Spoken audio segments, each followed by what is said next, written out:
Bir qizga bir yigit uylandi. Uylangandan keyin qarasa hali qizning bitta oyog'i kalta ekan. Uzun ko'ylak kiygan, oyoq kiyimini birini ikkisidan balandroq qilib kiygan, shu bilan oyog'i tekkizdek bo'lib turmush qurgan. Sir fosh bo'ldi. Endi kuyovni oilasi to'polon ko'tardi. Qo'yib yuborasan, bizni aldabdi. Ammo bu yigit nima dedi? Vallohi qo'yib yubormayman dedi. O'zim yoqtirib oldim, taqdirim ekan, bo'ldi, yashayman dedi.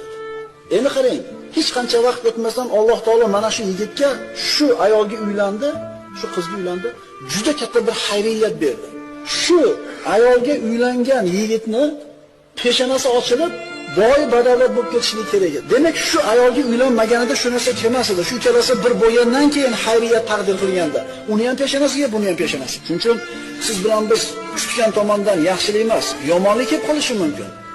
Siz bilan biz yomon deb o'ylagan ishda xayriyat bo'lib qolishi mumkin. Buni kim biladi?